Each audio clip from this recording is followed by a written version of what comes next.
Permata TV YouTube Indonesia dengan bangga mempersembahkan sebuah storytelling kekinian abad ini diangkat dari karya besar Esa Mintarja yang sangat populer di masanya. Berlatar belakang kisah tanah Jawa masa lampau dengan judul Kisah Arya Manggada.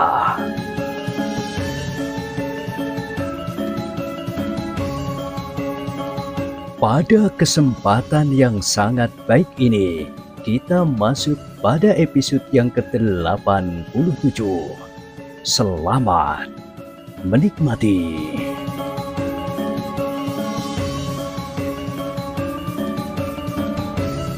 Pada episode sebelumnya telah diceritakan ketika serangan Winih sempat menyusup di sela-sela pertahanan Darpati dan mengenai bahunya. Maka Darpati itu telah meloncat surut. Serangan Winih terasa sakit di bahunya. Keempat jari-jari tangan Winih yang terbuka dan merapat.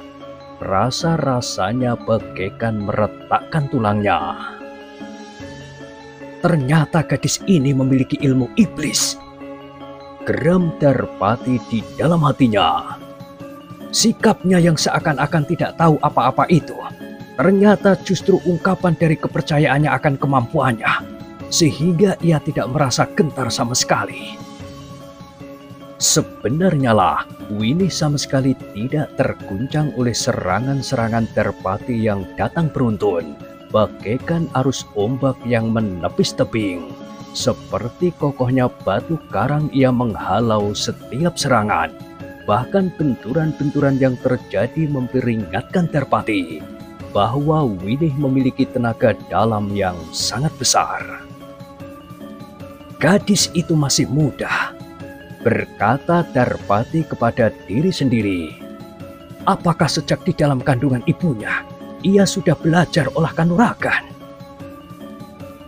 Namun Nyi Praworo juga seorang perempuan yang berilmu tinggi, melawan dua orang kawan Darpati yang dianggap akan dengan mudah menyelesaikan tugas mereka. Ternyata Nyi Praworo masih mampu bertahan. Betapa ia sekali-sekali harus berloncatan surut.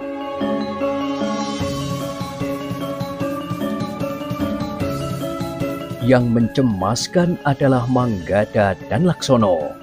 Darpati yang mulai gelisah menahan kemampuan Winih yang ternyata tidak kalah dari ilmunya, telah berusaha mempengaruhi ketahanan jiwani Winih dengan kata-katanya.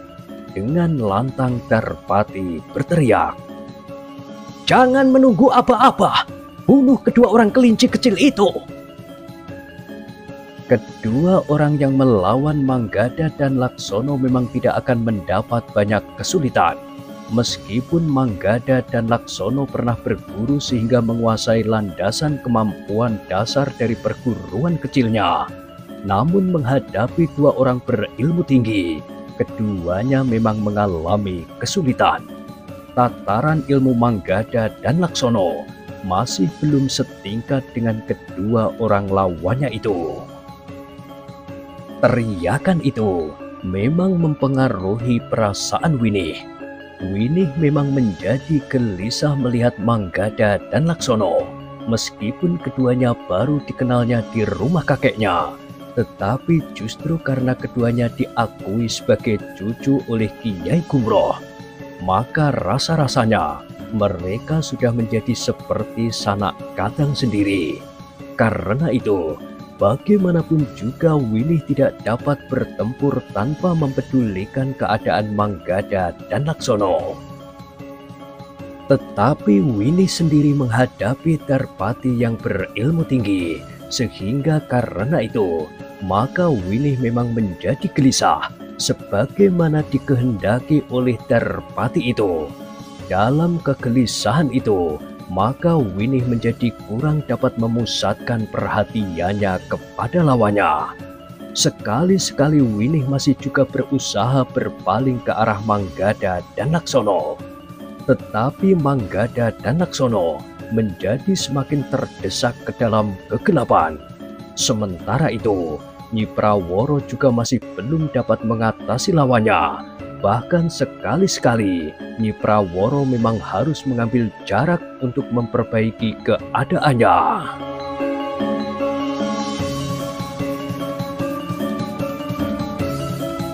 Dalam pada itu, karena kedua lawannya bersenjata, maka Nyi Praworo pun telah mengurai senjatanya pula. Seutas rantai baja yang tidak terlalu panjang dan tidak terlalu besar. Namun di tangan Nyi Praworo rantai itu menjadi sangat berbahaya. Ujungnya bergerak menyambar-nyambar, kemudian terayun menebas ke atas dada. Tetapi tiba-tiba bisa mematuk ke arah lawan-lawannya. Meskipun kedua lawan Nyi Praworo itu bersenjata parang yang panjang dan cukup besar, namun putaran rantai itu merupakan perisai yang sangat rapat bagi Nyi Praworo.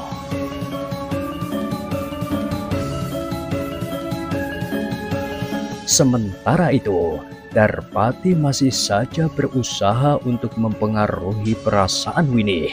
Ia masih saja berteriak memberi aba-aba kepada kedua orang kawannya yang bertempur melawan Manggada dan Laksono. Bahkan kemudian ia pun berteriak pula, "Jika perempuan itu tidak mau menyerah sehingga kalian tidak dapat menawannya hidup-hidup, maka ia pun pantas untuk dibunuh. Jika demikian, maka tugas kami menjadi lebih ringan," teriak salah seorang di antara kedua orang yang bertempur melawan Nyi Praworo itu. Tetapi demikian mulutnya terkatup, maka ia harus mengadu tertahan. Ternyata ujung rantai Nyi Praworo itu telah menyambarnya. Dengan tergesa-gesa, orang itu bergeser ke samping untuk menghindar. Namun ujung rantai itu masih juga menyentuh lengan orang itu sehingga terluka. Orang itu mengumpat kasar dan kotor sehingga telinga Nyi Praworo menjadi panas. "Kita sedang bertempur, bukan mengumpat-umpat, apalagi dengan kata-kata kotor dan kasar," berkata Nyi Praworo dengan lantang. Tetapi lawannya justru mengetahui bahwa kata-kata kotor dan kasar itu dapat mempengaruhi perasaan Nyi Praworo. Karena itu, maka orang itu justru mengulangi lagi, mengumpat dengan kata-kata yang bahkan lebih kotor dan kasar. Telinga Nyi Praworo terasa bagaikan disentuh bara. Kata-kata itu sangat menyakitkan hatinya sebagai seorang perempuan, apalagi didengar pula oleh anak gadisnya yang sudah dewasa. Namun berbeda dengan perhitungan lawannya, mereka menganggap bahwa Nyi Praworo itu akan menjadi bingung dan tidak dapat memusatkan nalar budinya untuk menghadapi kedua orang lawannya. Tetapi Nyi Praworo justru berbuat sebaliknya. Ia justru mengerahkan segenap kemampuannya dengan pemusatan nalar budinya untuk berusaha membungkam mulut orang yang berteriak-teriak dengan kata-kata kotor dan kasar itu. Tetapi ternyata kemampuan Nyi Praworo memang tidak cukup tinggi untuk mengalahkan kedua orang lawannya. Sehingga dengan demikian maka beberapa saat kemudian Nyi Praworo memang hanya dapat bertahan sambil menanti pertolongan suami dan ayah mertuanya yang bertempur di halaman depan.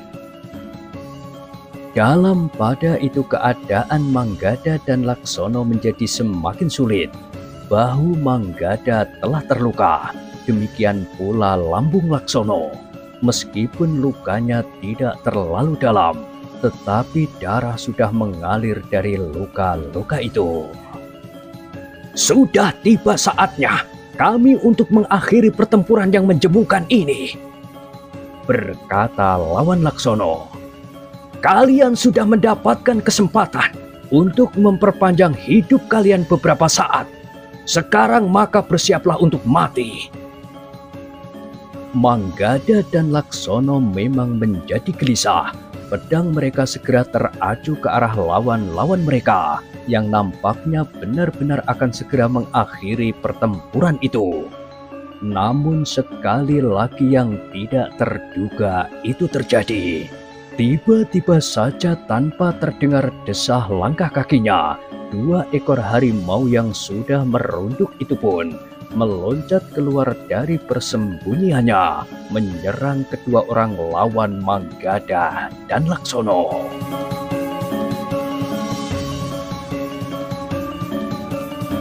Kedua orang itu terkejut, tetapi mereka tidak mempunyai banyak waktu. Mereka pun dengan serta-merta telah berloncatan mengambil jarak dari Manggada dan Laksono untuk menghadapi kedua ekor harimau itu. Namun Manggada dan Laksono yang seakan-akan telah mengenal kedua ekor harimau itu tidak melepaskan lawan-lawan mereka. Meskipun mereka juga terkejut, namun mereka pun segera mampu mengendalikan dirinya. Bahkan mereka pun segera menempatkan diri bertempur bersama kedua ekor harimau yang seakan-akan menguasai olah kanuragan itu. Kedua orang lawan Manggada dan Laksono itu menjadi sangat gelisah ketika mereka hampir sampai pada saat-saat terakhir untuk menyelesaikan kedua anak muda itu. Maka 2 ekor harimau itu telah muncul dengan tiba-tiba. Dengan demikian maka pertempuran pun menjadi semakin sengit. Kedua orang kawan Darpati itu sudah mengetahui bahwa ada 2 ekor harimau yang kadang-kadang ikut campur jika terjadi pertempuran. Ada di antara kawan mereka yang pernah terbunuh di halaman rumah Kiai Gumroh itu, tetapi yang lain mati di dekat air terjun kecil. Justru di saat mereka berusaha menjebak Manggada dan Laksono. Sehingga dengan demikian maka kehadiran kedua ekor harimau itu benar-benar telah menggelisahkan kedua orang itu.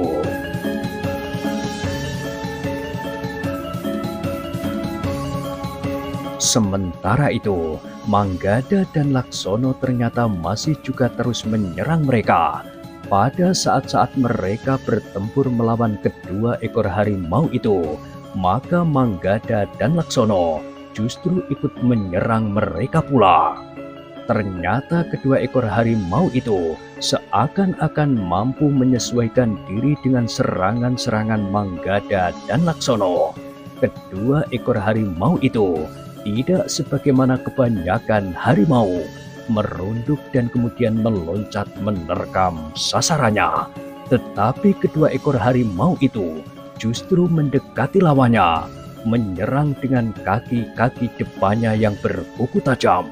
Bahkan gigi serta taringnya yang tajam pula siap untuk mengoyak kulit lawannya. Jika kedua orang yang diserangnya itu sempat mengayunkan atau menusukkan pedang, maka harimau itu bergeser surut. Namun dalam pada itu, Manggada dan Laksono lah yang mendapat kesempatan untuk menyerang. Demikianlah, maka yang terjadi adalah sebagaimana yang pernah terjadi di Pancuran itu. Kedua orang lawan Manggada dan Laksono itu tidak banyak mempunyai kesempatan. Beberapa kali keduanya berteriak memanggil Darpati. Tetapi ternyata Darpati tidak dapat berbuat banyak. Winnie, gadis yang ingin diculiknya itu, ternyata adalah seorang gadis yang berilmu tinggi pada usianya yang baru menginjak dewasa.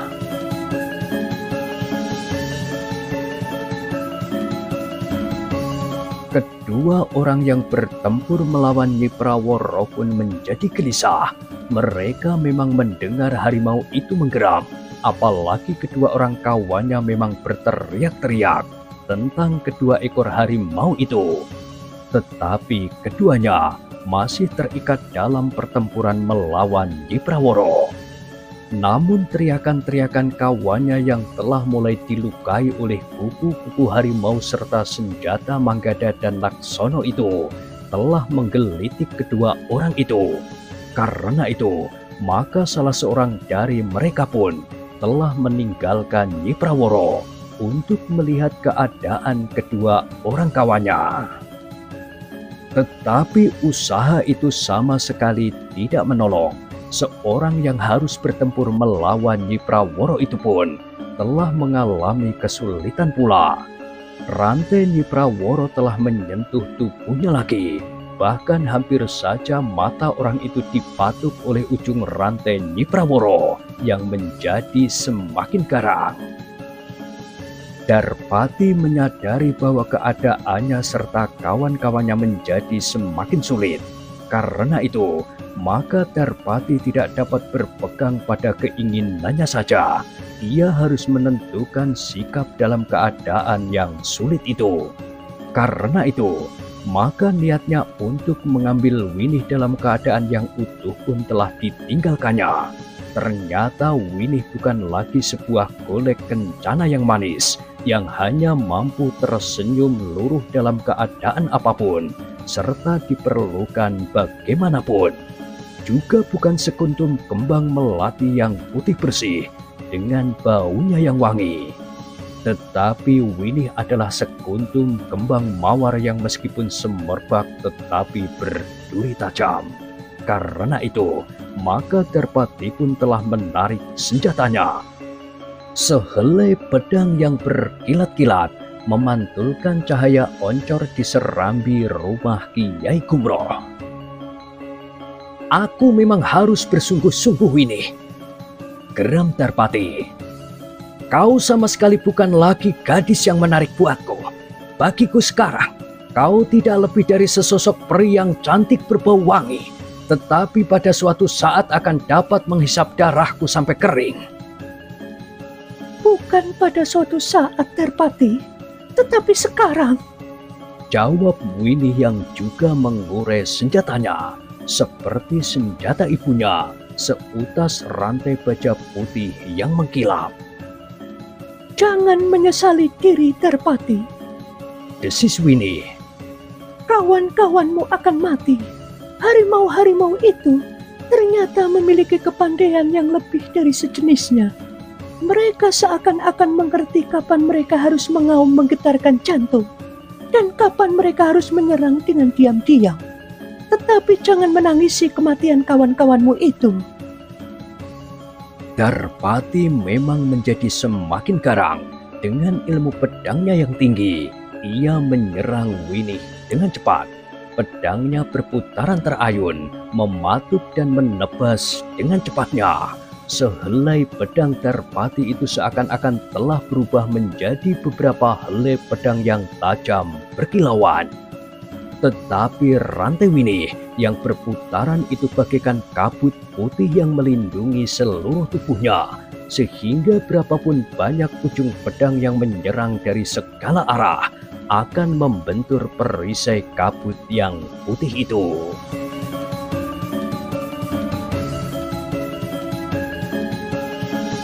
Demikianlah, maka pertempuran di antara keduanya menjadi semakin sengit. Beberapa kali terdengar benturan antara daun pedang Darpati dengan rantai baja Winih, sehingga bunga api pun nampak berhamburan.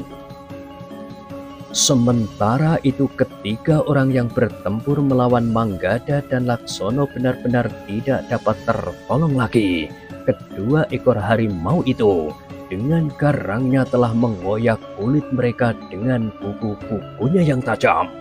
Sementara itu, seorang di antara ketiganya yang berusaha untuk melarikan diri justru telah diterkam oleh salah satu dari antara kedua ekor harimau itu di punggungnya. Agaknya harimau itu tidak memperhitungkan apakah ia menyerang dari depan atau dari belakang. Sementara itu, dua orang yang lain pun telah terkapar tanpa dapat bergerak lagi. Dalam pada itu lawan Nyi Praworo itu pun tidak lagi dapat mengimbangi kemampuan perempuan yang semula tidak diperhitungkan itu. Setelah seorang kawannya berusaha membantu kedua lawan Manggada dan Laksono, maka orang itu pun segera mengalami kesulitan. Serangan-serangan Nyi Praworo datang membadai. Rantai bajanya seakan-akan mempunyai mata di ujungnya. Kemanapun ia menghindar, maka ujung rantai itu rasa-rasanya selalu memburunya. Sehingga setiap kali terasa ujung rantai itu menyengat tubuhnya, sehingga luka-luka pun telah hinggap pula di mana-mana di tubuhnya. Akhirnya orang itu tidak mampu lagi bertahan. Tubuhnya menjadi semakin lemah, sementara darahnya menjadi semakin banyak mengalir.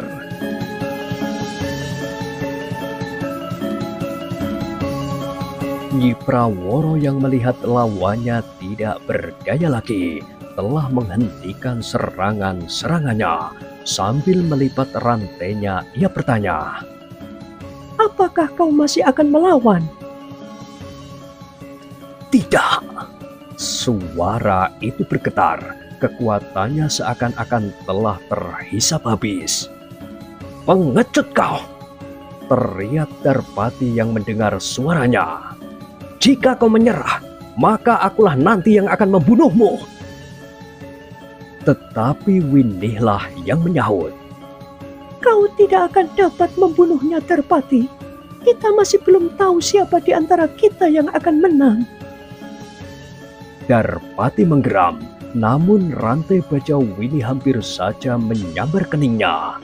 Dengan demikian maka pertempuran pun telah berakhir kecuali antara Darpati dan Winih.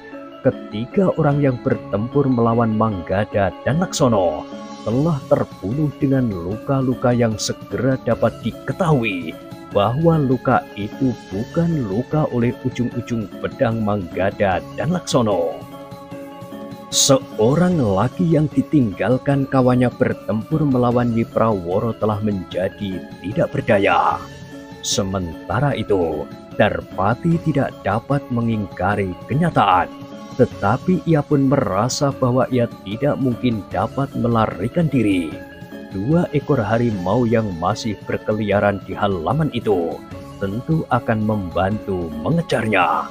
Karena itu, maka satu-satunya cara yang dapat ditempuh adalah menangkap Winih dan mempergunakannya sebagai perisai untuk keluar dari halaman rumah itu. Tetapi untuk mengalahkan Winih itu pun masih merupakan teka-teki baginya apakah ia dapat melakukannya. Tetapi Darpati adalah orang yang memiliki ilmu yang tinggi dan pengalaman yang luas. Bagaimanapun juga, ia mempunyai cara-cara yang licik untuk mempengaruhi lawannya.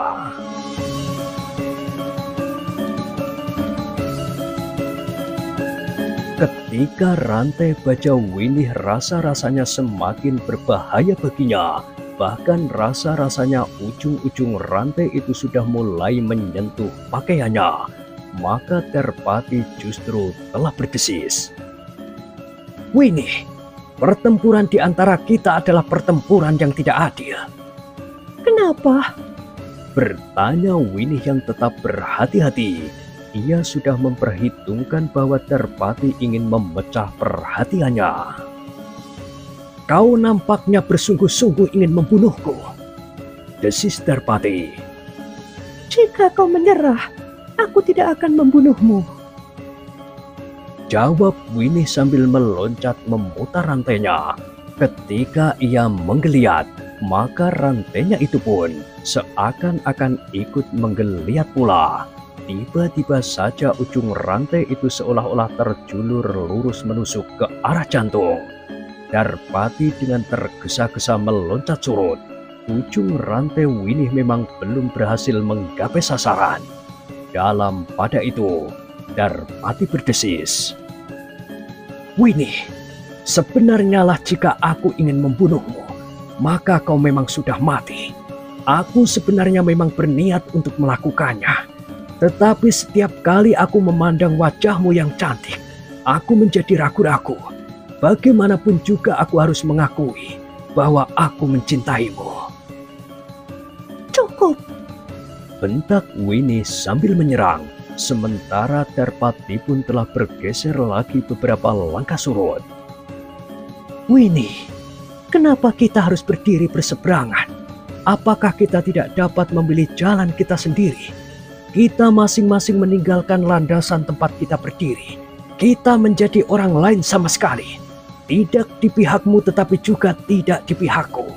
Bukankah dengan demikian, kita akan dapat hidup bersama tanpa dibayangi oleh rasa permusuhan? Tutup mulutmu. Serangan Winih justru mengejutkan Darpati. Ternyata serangan itu tidak sempat dihindarinya dengan baik. Karena itu, maka ujung rantai Winih telah menyentuh lambung Darpati. Meskipun tidak dalam, tetapi luka itu ternyata telah menitikkan darah. Winih, Desis Darpati. kau bersungguh-sungguh. Sebagaimana kau katakan, kau pun bersungguh-sungguh, maka aku pun bersungguh-sungguh. Jawab Winih. Aku memang berniat demikian Winih, tetapi ternyata aku tidak dapat melakukannya. Kau terlalu cantik untuk dimusuhi, dan kulitmu terlalu lembut untuk dilukai. Bagaimanapun juga, aku berusaha membuat diriku sendiri membencimu, tetapi aku tidak dapat ingkar bahwa aku ternyata tetap mencintaimu. Kau jangan mengigau, bersiaplah. Aku bersungguh-sungguh, aku akan membunuhmu. Geram Winih. Di hadapanmu, maka nalar perasaanku tidak dapat menyatu. Bahkan tiba-tiba saja, aku ingin melihat kau tersenyum lagi. Desis Darpati. Tidak, tidak. Winih berteriak. Ia tidak ingin mendengar lagi kata-kata Darpati yang dapat mengganggu perasaannya itu. Sebenarnya lah bahwa pemusatan nalar budi Winih telah terganggu. Ketika ujung pedang Darpati kemudian terjulur pula, maka Darpati itu benar-benar telah mampu menembus perisai putaran rantai Winih. Terdengar Winih berdesah tertahan. Selangkah ia meloncat surut. Ternyata lengannya telah benar-benar tergores ujung pedang Darpati. Nyi Praworo yang berdiri beberapa langkah dari arena pertempuran itu melihat dalam keremangan malam Winih telah tergores senjata. Karena itu di luar sadarnya Nyi Praworo itu telah berloncatan mendekat. Demikian pula Manggada dan Laksono yang telah kehilangan lawannya. Bahkan kedua ekor harimau yang ternyata masih berada di kebun di belakang rumah Kiai Gumroh itu sekali-sekali nampak hilir mudik tanpa memperdengarkan suaranya sama sekali. Dalam pada itu, Darpati pun berdesis. Winih, kau terluka. Aku benar-benar tidak sengaja Winih. Aku benar-benar tidak sampai hati menyentuh kulitmu yang lembut. Tidak, jangan katakan itu. Winih berteriak lagi. Sementara itu, Darpati melihat kesempatan terbuka. Ia memang tidak mau membunuh Winih. Ia ingin menangkapnya hidup-hidup dan menjadikannya perisai untuk meninggalkan halaman itu. Jika ia berhasil, maka ia akan dapat memancing pusaka-pusaka itu sebagaimana direncanakan sejak kedatangannya. Jika ia tidak dapat langsung mengambil pusaka-pusaka itu. Dalam kesempatan itu, maka Darpati telah meloncat mendekati Winih sambil menjulurkan pedangnya. Ia ingin menekan tubuh Winih dengan pedang itu dan mengancamnya.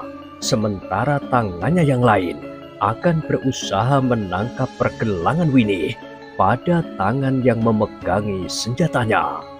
Kesempatan itu memang hanya diperolehnya sekejap saat Winih dihempaskan ke dalam hentakan perasaannya sebagai seorang gadis yang tumbuh dewasa.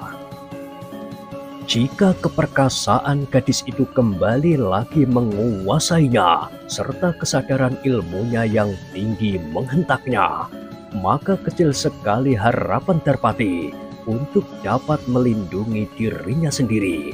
Karena sebenarnya lah bahwa Darpati harus mengakui bahwa sulit baginya untuk dapat mengalahkan Winih. Dalam sekejap perasaan Winnie memang terguncang. Bagaimanapun juga ia memang pernah tertarik kepada orang yang bernama Darpati itu. Karena itu, kata-katanya yang lembut seperti hembusan semilirnya angin. Rasa-rasanya sempat mengasah pemusatan nalar budinya. Namun ibunya yang berdiri semakin dekat, mendengar dan mengetahui kelicikan cara yang dipergunakan oleh Darpati, yang agaknya memang sudah mempunyai pengalaman yang sangat luas dalam hubungannya dengan banyak macam perempuan. Karena itu, maka bersamaan dengan saat Darpati meloncat, Nyi Praworo berteriak, Winnie, hati-hati! Winnie tersentak, tetapi Darpati telah meloncat sambil mengajukan pedangnya. Kesempatan Winnie memang terlampau sempit. Yang dapat dilakukannya kemudian adalah untuk menghindari ujung pedang yang hampir menggapai tubuhnya itu. Dengan cara menjatuhkan dirinya, ia berharap bahwa lontaran tubuh Darpati yang kuat itu akan dapat melemparkan Darpati itu melampauinya tanpa dapat melukainya.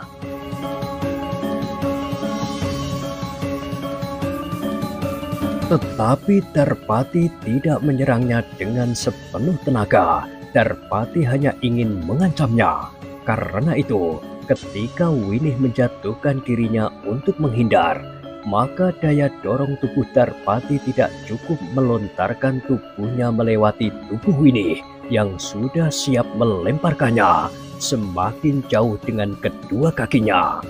Justru karena itu, maka tubuh Darpati itu memang telah terlempar, tetapi tidak cukup jauh. Bahkan tubuh itu telah terhempas jatuh dekat di sebelah tubuh Winnie. Tetapi tendangan kaki Winnie yang mengenai perut Darpati itu telah membuat orang itu kesakitan.